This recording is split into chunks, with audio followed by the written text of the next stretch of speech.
Middle east में सुलगती जंग की आग ने पूरी दुनिया की धड़कनें बढ़ा दी हैं। लेकिन क्या भारत इस संकट से बचने के लिए तैयार है?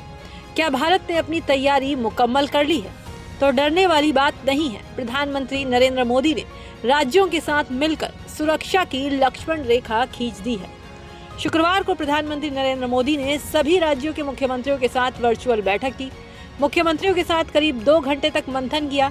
एजेंडा साफ था, मिडिल ईस्ट का संकट, स्ट्रेट ऑफ हॉर्मुज पर मंडराता खतरा और भारत की आर्थिक सुरक्षा। लेकिन इस मीटिंग में प्रधानमंत्री ने क्या कुछ कहा, मौजूदा हालात से निपटने के लिए क्या संदेश दिए, ये जानना सबसे अहम है।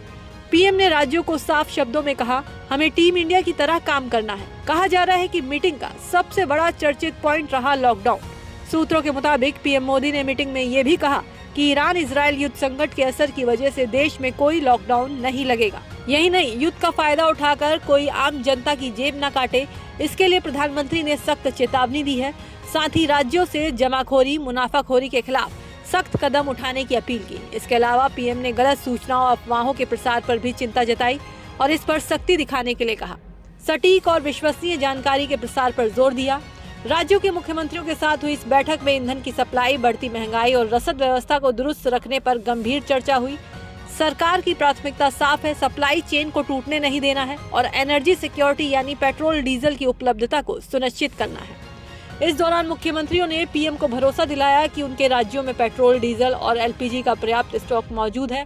हालात सामान्य हैं। हालांकि पश्चिम बंगाल, केरल और असम जैसे 5 राज्यों के मुख्यमंत्री चुनाव और आचार संहिता की वजह से इस बैठक में शामिल नहीं हो सके। लेकिन केंद्र की नजर पूरे देश की व्यवस्था पर टिकी है। कुल मिलाकर केंद्र और राज्यों के बीच का ये तालमेल बताता है कि वैश्विक संकट चाहे कितना भी बड़ा क्यों ना हो, भारत अपनी अर्थव्यवस्था और नागरिकों के हितों की रक्षा के लिए पूरी तरह खड़ा है।